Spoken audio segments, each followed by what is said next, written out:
Salut à tous, c'est Gibbs de Manza Studio. Aujourd'hui on se retrouve pour le premier tutoriel montage, comment organiser son projet dans Premiere Pro.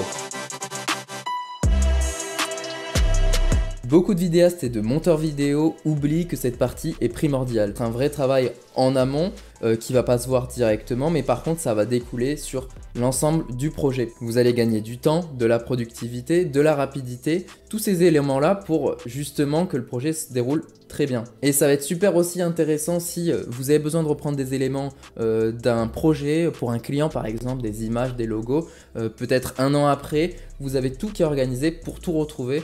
Donc voilà, vous gagnez en rapidité aussi sur cette partie-là, mais aussi ce qui est super intéressant, c'est quand vous souhaitez collaborer avec un autre monteur vidéo sur Premiere Pro, ben là au moins il s'y retrouve plus facilement au lieu que ça soit vraiment le bordel dans Premiere. Imaginez-vous que justement ce travail-là qu'on va faire ensemble, ça va être les fondations de vos futurs projets. Certes au début ça va être difficile à l'appliquer, mais en fait quand vous avez fait le travail une fois, vous pouvez le dupliquer. Je vais vous expliquer comment. Ce que je vous propose, c'est qu'on se retrouve directement sur l'ordinateur. Donc on se retrouve directement sur l'ordinateur. Donc comme vous pouvez voir, en fait moi j'ai déjà un fichier de base qui s'appelle Projet Manza. Donc ce que je fais quand je rentre de tournage justement, je viens directement copier ce dossier là et le dupliquer. Et je marque le nom du projet. Donc ce dossier là on n'y touche pas du tout, c'est un dossier qu'on aura constamment sur le bureau ou sur un disque dur externe qui nous sert de pilier et qui nous permet d'avoir à chaque fois toutes les bases pour bien ranger et pour éviter de recommencer tout le process à zéro. Donc le fichier qu'on a dupliqué, on vient directement le renommer. Donc par exemple si c'est une vidéo YouTube, je viens marquer YouTube vidéo 01. Bon, peu importe, on donne le titre de la vidéo YouTube, c'est à vous de voir aussi comment vous organisez vos projets. Vous pouvez aussi les classer par date si vous voulez. Et là, on arrive sur le fichier organisé. Comme vous pouvez voir, justement, on n'a pas besoin de recommencer cette étape-là. Une fois qu'on a notre fichier de base, une fois qu'on a notre fichier, on va dire pilier, voilà, vous avez juste à dupliquer comme ce que j'ai fait auparavant. Vous pouvez voir que j'ai classé par numéro, c'est justement pour m'y retrouver. Ça a une cohérence aussi avec le fichier dans Premiere Pro.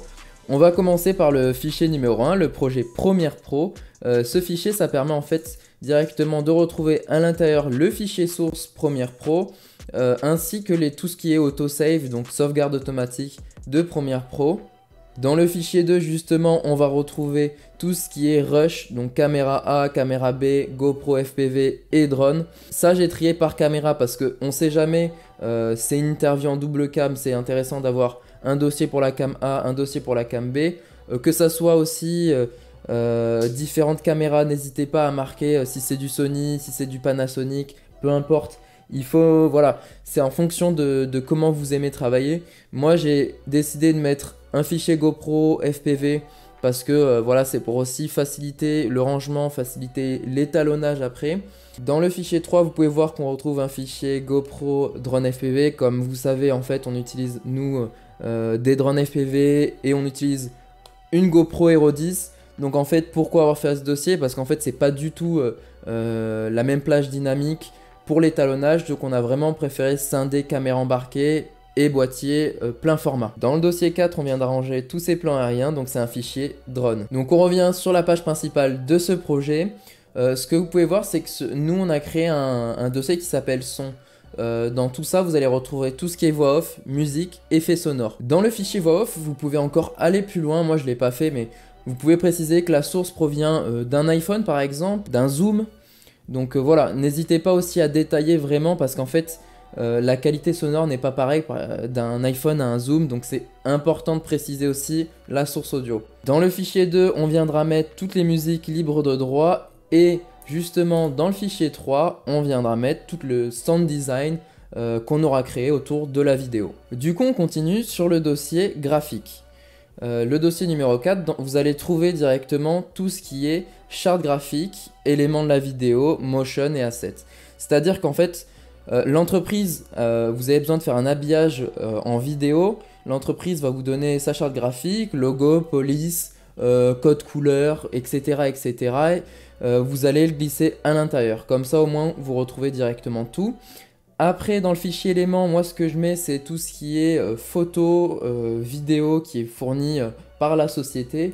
Et dans le fichier 03, le fichier 3, ça va être tout ce qui est motion et assets. Motion directement issu de soit Premiere Pro, soit After Effects, qu'on vient glisser directement là-dedans. Ça arrive que le client nous redemande de travailler sur un motion After Effects, donc c'est ici que je retrouverai toute la base After Effects. Le fichier numéro 5 sera le fichier export. C'est dans ce fichier-là que vous allez ranger toutes les versions que vous allez envoyer au client. Ce qui est intéressant aussi de garder toutes ces versions, c'est de voir l'évolution du projet.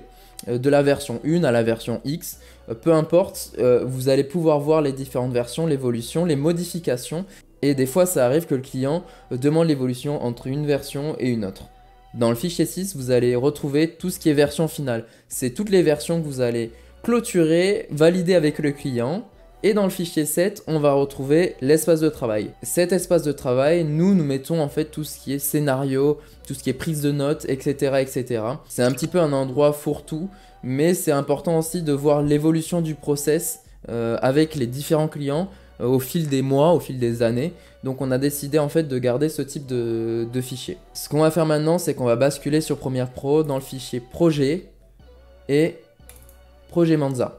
Donc Premiere Pro est ouvert, on arrive sur la partie assemblage et là vous pouvez voir quasiment la même disposition que j'avais dans mes fichiers.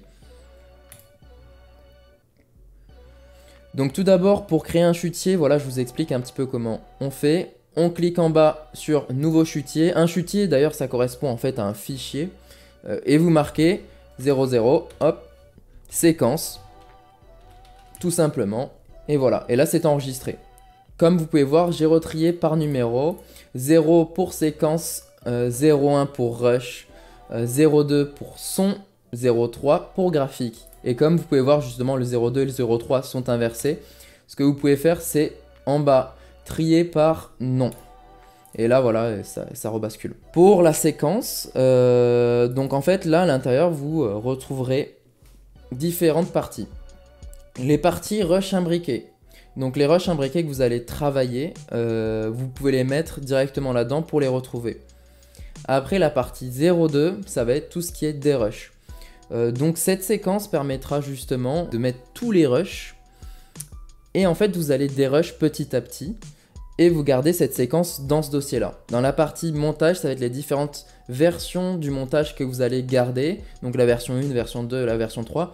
Moi, j'aime bien garder toutes les versions pour justement, s'il y a des petits soucis, des petits bugs, des décalages, etc., je pourrais revenir en arrière au cas où, récupérer un élément. Donc voilà, après, c'est à vous de voir comment vous travaillez. Et la partie master, c'est généralement la version finalisée. Le fichier rush, c'est justement le premier chutier que vous allez utiliser pour vider vos rushs sur le Premiere Pro. Donc on arrive dessus et on voit la même disposition qu'il y avait sur l'ordinateur. Par contre, ce qu'il y a en plus, c'est les libellés. Les libellés, c'est quoi? Ça permet de faire quoi? Ça permet de se retrouver sur une séquence et de pouvoir différencier les rushs cam A, les rushs cam B, les rushs drone, etc., etc. en fonction des codes couleurs. Donc comment les ajouter? Moi, ce que je fais, c'est directement, je fais clic droit sur un chutier, je fais libeller et je rajoute une couleur. Donc après, libre à vous de mettre les mêmes codes couleurs pour des caméras au sol, etc., etc. Les mêmes codes couleurs pour des caméras aériennes, bref. Et si justement vous avez envie de modifier ces libellés, modifier les couleurs, vous allez dans Édition, Préférences et Libellés. La fenêtre Préférences vient de s'ouvrir. Vous pouvez modifier le nom des couleurs, vous pouvez modifier les couleurs, même les valeurs par défaut des libellés pour l'audio, pour la séquence, etc., etc. En tout cas, moi je sais que je vais m'y pencher. Là, j'ai toujours pas modifié. Depuis la nouvelle version 2022, on peut voir les libellés sur les dossiers. Avant, on pouvait pas. Donc je pense que ça va être intéressant de les utiliser, d'avoir une vue aussi globale. Donc voilà, je pense que c'est une piste à améliorer. Je pense qu'il faut prendre le temps de le faire au moins une fois et après petit à petit les automatismes viendront. Sur le chutier 2 et sur le chutier 3, on va retrouver les mêmes éléments qu'on avait sur l'ordinateur. Voilà, c'est la fin de cette première vidéo tutoriel sur Premiere Pro. Il peut être appliqué d'ailleurs sur Final Cut, DaVinci, etc. Ce qui est intéressant, et je le répète encore une fois, c'est qu'on a vu les fondations d'un projet et ça va découler sur l'entièreté d'un projet. Si cette vidéo vous a plu, n'hésitez pas à commenter, liker, vous abonner. Moi, ça a été un réel plaisir de faire cette vidéo avec vous. On se retrouve la semaine prochaine pour une nouvelle vidéo. Je vous dis à la prochaine. Ciao!